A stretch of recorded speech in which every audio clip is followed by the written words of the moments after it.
Assalamualaikum warahmatullahi wabarakatuh. Perkenalkan, nama saya Afila Fata Dharma Putra dari FKG UMS dengan NIM J520220070.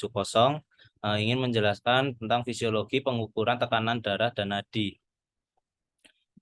Yang pertama, siklus jantung. Siklus jantung ini yang pertama akhir diastolik, katup atrioventrikuler membuka dan katup pulmonal dan aorta menutup. Darah mengalir ke atrium dari sistem vena, darah mengalir secara pasif dari atrium ke ventrikel.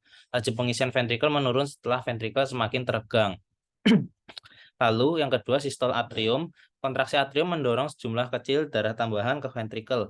Sebagian besar 70% pengisian darah ventrikel terjadi selama pengisian pasif sebelumnya. Kontraksi atrium mengakibatkan muara vena cava semakin mengecil. Lalu yang ketiga, kontraksi isovolumetrik ventrikel. Kontraksi isovolumetrik atau isovolumik dan isometrik mengakibatkan menutupnya katup atrioventrikuler. Pada fase ini terjadi peningkatan tajam dari tekanan intraventrikuler. Fase ini berlangsung kira-kira 0,05 detik sampai tekanan dalam ventrikel kiri dan kanan masing-masing melampaui tekanan dalam aorta atau 80 mmHg dan arteri pulmonal 10 mmHg dan katup aorta dan pulmonal membuka. Lalu yang keempat, ejeksi ventrikel. Dengan terbukanya katup aorta dan pulmonal, mulailah fase ejeksi ventrikel. Puncak tekanan ventrikel kiri adalah sekitar 120 mmHg dan ventrikel kanan sekitar 25 mmHg. Yang kelima, relaksasi isovolumetrik ventrikel. Reaksi isovolumetrik ini setelah seluruh otot ventrikel berelaksasi yang diikuti penutupan katup aorta dan pulmonal. Tekanan ventrikel akan menurun dengan tajam. Periode ini berlangsung selama 0,04 detik. Periode relaksasi isovolumetrik ini berakhir ketika tekanan intraventrikuler turun di bawah tekanan atrium dan katup atrioventrikuler membuka.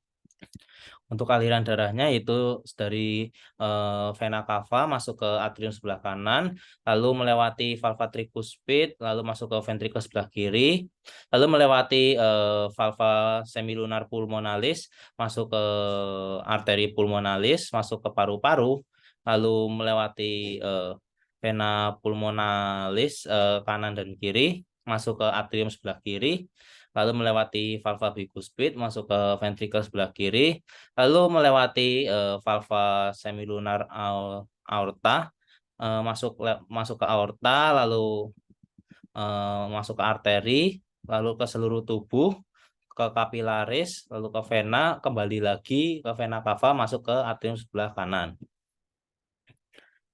Setelah itu bunyi jantung. Bunyi jantung terdiri yang pertama bunyi jantung satu. Bunyi jantung satu yaitu getaran disebabkan oleh getaran katup atrioventrikularis yang menutup akibat aliran balik darah yang terjadi karena tekanan ventrikel lebih besar daripada tekanan atria. Tempat yang baik untuk mendengarkan yaitu pada ictus cordis, yaitu pada pertemuan antara SIC5 dan garis midclavikularis kiri. Bunyi jantung satu meningkat pada yang pertama mitral stenosis, yang kedua kontraksi ventrikel kuat, dan yang ketiga aliran darah cepat. Lalu bunyi jantung dua adalah getaran katup semilunaris yang menutup akibat aliran balik darah karena tekanan pembuluh darah darah besar lebih besar daripada tekanan di ventrikel. Getaran ini akan diproyeksikan di dinding toraks. Letaknya yaitu pada SIC2 pada tepi sternum kanan yaitu pada aorta dan SIC2 pada tepi sternum kiri yaitu pada pulmonal. Intensitas bunyi jantung dua aorta bertambah pada yang pertama hipertensi dan yang kedua arteriosklerosis aorta yang sangat. Bunyi jantung dua intensitas pada pulmonal akan bertambah pada yang pertama kelemahan ventrikel kiri, yang kedua mitral stenosis, yang ketiga cor pulmonale kronika, dan yang keempat kelainan jantung bawaan. Bunyi jantung 1 dan 2 ini melemah pada yang pertama orang yang gemuk, kedua emfisema paru-paru, yang ketiga perikarditis eksudativa, dan yang keempat penyakit-penyakit yang menyebabkan kelemahan otot jantung. Lalu bunyi jantung 3 pada orang muda yang sehat kadang-kadang dapat didengarkan bunyi jantung 3 itu pada sepertiga permulaan diastol. Sesuai dengan saat pengisian cepat ventrikel dan suara tersebut disebabkan karena getaran yang timbul pada waktu darah masuk. Lalu masuk ke tekanan darah. Tekanan darah ini yang ada dua. Yang pertama tekanan darah sistol yaitu tekanan maksimum yang ditimbulkan di arteri sewaktu darah disemprotkan masuk ke dalam arteri. Rata-ratanya itu 120 mmHg. Dan yang kedua yaitu diastol yaitu tekanan minimum di dalam arteri sewaktu darah mengalir keluar pembuluh darah di hilir sama diastol. Tekanan sistol menyebabkan darah dipompa ke aorta dan mengalir ke pembuluh darah. Dinding aorta bersifat elastis sehingga mengembang dan pada waktu diastol darah tidak bisa regurgitasi ke jantung karena adanya klep. Maka darah yang mendapat dorongan dari dinding aorta yang ingin kembali ke bentuk semula menjadi kekuatan darah sekarang atau tekanan darah didapat dari tenaga elastisitas dinding aorta tersebut. Normal dalam waktu istirahat tekanan darah ya adalah 120/80, artinya tekanan sistol 120 mmHg dan tekanan diastol yaitu 80 mmHg. Yaitu hubungan tekanan darah, curah jantung, dan resistensi perifer. Tekanan darah menggambarkan interaksi dari curah jantung, tekanan vaskuler perifer, volume darah, viskositas darah, dan elastisitas arteri. Tekanan darah dipengaruhi oleh curah jantung dan resistensi pembuluh darah perifer atau tahanan perifer. Tekanan darah dapat dicari dengan cara mengalihkan cardiac output dengan tahanan perifer atau SVR. Yang pertama, curah jantung atau cardiac output adalah jumlah darah yang dipompakan oleh ventrikel ke dalam sirkulasi pulmonal dan sirkulasi sistemik dalam waktu 1 menit.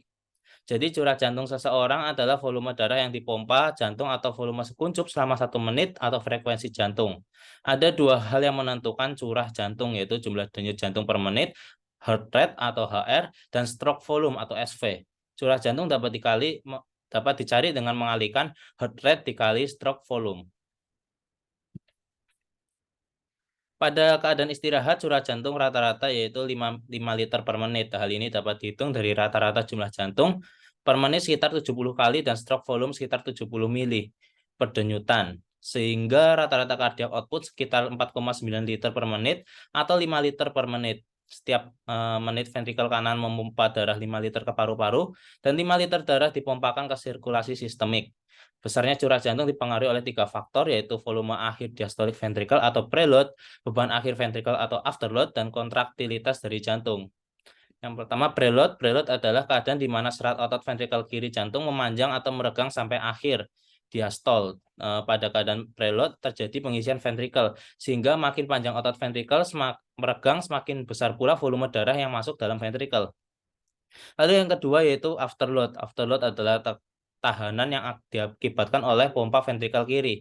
Untuk membuka katup aorta selama sistol dan pada saat memompa darah, afterload secara langsung dipengaruhi tekanan darah arteri, ukuran ventrikel kiri, dan karakteristik katup jantung. Lalu yang ketiga, kontraktilitas. Kekuatan kontraksi dari otot jantung sangat berpengaruh terhadap cardiac output. Maka kontraksi otot jantung semakin banyak pula volume darah yang dikeluarkan. Lalu selanjutnya ini viskositas darah dan tahanan perifer. Kekentalan atau viskositas darah mempengaruhi kemudahan aliran darah melewati pembuluh darah yang kecil. Dan viskositas darah ditentukan oleh hematokrit. Apabila hematokrit meningkat, aliran darah lambat, tekanan darah pada arteri. Hematokrit normal untuk laki-laki kurang lebih 42% dan sedangkan pada perempuan itu kurang lebih 38%. Tahanan terhadap aliran darah ditentukan tidak hanya oleh radius pembuluh darah atau halangan vaskuler, tetapi juga viskositas darah. Semakin kecil lumen pembuluh, semakin besar tahanan vaskuler terhadap aliran darah. Dengan naiknya tahanan darah dan arteri juga naik, tekanan darah juga turun pada saat dilatasi pembuluh darah dan tahanan turun. Selanjutnya yaitu pengukuran tekanan darah dan denyut nadi. Pengukuran tekanan darah. Tekanan darah merupakan salah satu indikator untuk menilai sistem kardiovaskuler bersama dengan pemeriksaan nadi. Parameter yang diukur dalam pemeriksaan tekanan darah adalah tekanan darah yang disebut sistolik dan tekanan darah bawah disebut diastolik. Lokasi pengukuran yang umum dilakukan adalah pada arteri brachialis pada kubital fossa. Selain pada arteri brachialis, pengukuran tekanan darah juga dapat dilakukan pada arteri popliteal atau bagian belakang lutut. Pengukuran sering dilakukan pada sisi kanan untuk menghindari kesalahan akibat terdapatnya koartasio aorta. Pengukuran tekanan darah tidak bisa dilakukan pada arteri brachialis apabila yang pertama lengan limfedema, yaitu lengan yang bagian setelah itu lengan yang bagian sisi ipsilateralnya telah mengalami mastektomi atau terdapat luka terbuka yang luas. Untuk alat yang digunakan dalam pengukuran darah yaitu sphygmomanometer dan stetoskop. Untuk tekanan darah pada orang dewasa, tekanan yang hipotensi yaitu kurang dari 90 mm Hg pada sistol, dan untuk diastolnya kurang dari 60 mm Hg. Untuk orang normal yaitu pada kurang dari 120 mm Hg, dan diastolnya yaitu kurang dari 80 mm Hg. Dan untuk orang yang terkena prehipertensi untuk sistolnya 120 sampai 139 mm Hg, dan diastolnya itu 80 sampai 89 mm Hg. Dan untuk hipertensi stage 1 ini untuk sistolnya 140 sampai 159, dan untuk itu sistolnya, dan untuk diastolnya itu 90 sampai 99. Dan untuk hipertensi stage 2 ini lebih dari 160 mm Hg untuk sistolnya, dan diastolnya ini lebih dari 100 mm Hg. Untuk tekanan darah pada anak untuk bayi kurang dari 1 tahun yaitu 90 per 60 mm Hg, 1 sampai 5 tahun 95 per 65 mm Hg, dan 5 sampai 10 tahun yaitu 100 per 60 mm Hg. Untuk prosedur pemeriksaan tekanan darah,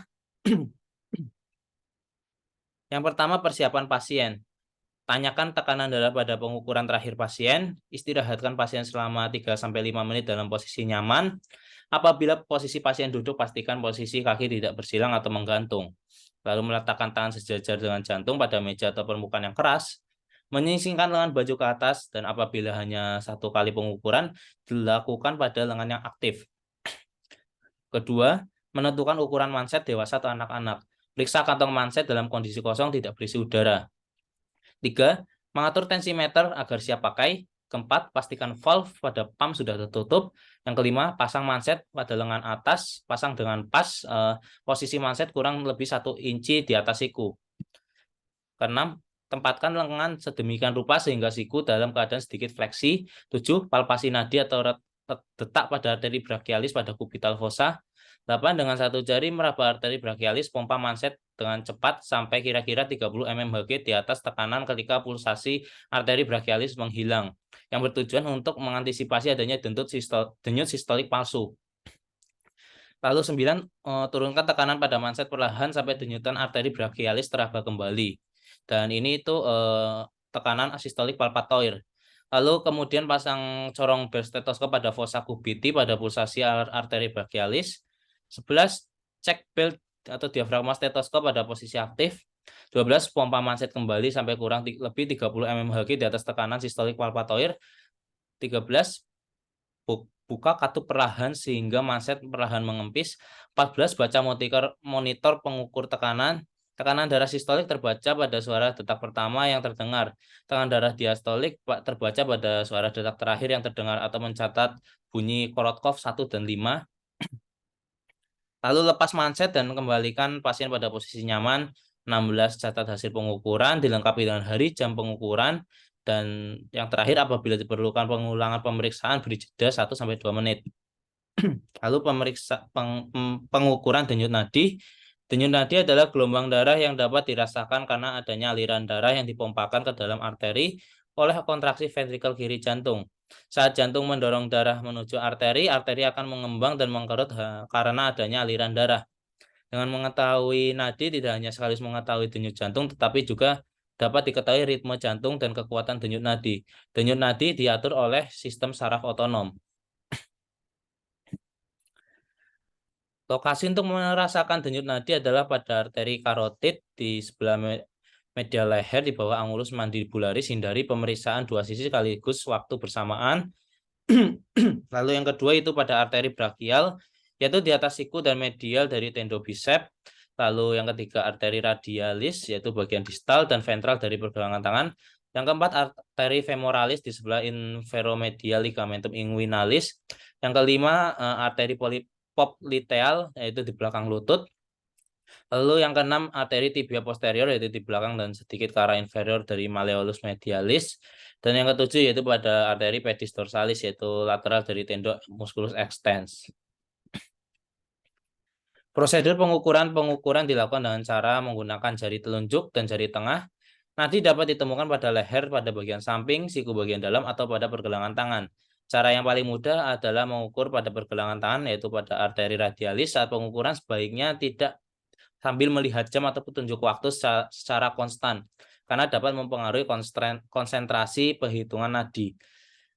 Pemeriksaan nadi mengenai yang pertama kecepatan. Untuk bayi itu 100 sampai 180 kali per menit, anak-anak 80 sampai 100 kali per menit, dewasa 60 sampai 100 kali per menit. Untuk orang yang terkena bradikardia itu kurang dari 60 kali per menit, dan orang yang terkena takikardia itu lebih dari 100 kali per menit. Dan catatannya ya pada wanita cenderung lebih tinggi dibanding laki-laki biasanya. Yang pertama, takikardi denyut jantung menambah cepat pada keadaan fisiologis seperti emosi, ansietas, dan gerakan fisik atau peningkatan metabolisme tubuh. Lalu, bradikardia, perlambatan denyut jantung atau bradikardia adalah gambaran pada tekanan intrakranial meningkat, peningkatan tonus vagus, hipotiroidisme, hipotermia, dan efek samping beberapa obat. Yang kedua, irama. Irama ini terdapat yang pertama reguler, yang kedua irregular. Irregular yaitu dijumpai pada pola dalam irregularitasnya atau detak jantung teratur, detak nadi teratur diselingi berhenti sesaat. Lalu irregular, detak tidak teratur, tidak dijumpai pola dalam irregularitasnya, terdapat pada fibrilasi atrium. Lalu yang ketiga, volume nadi.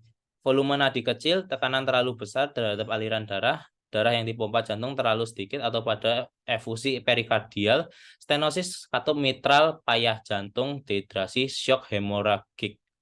Lalu yang kedua, volume nadi berkurang secara lokal, peningkatan tahanan setempat. Lalu yang ketiga, volume nadi besar, yaitu volume darah yang dipompakan terlalu banyak, tahanan terlalu rendah, atau pada bradikardia, anemia, hamil, dan hipertiroidisme. Baik, terima kasih sudah menyaksikan. Sekian, wassalamualaikum warahmatullahi wabarakatuh.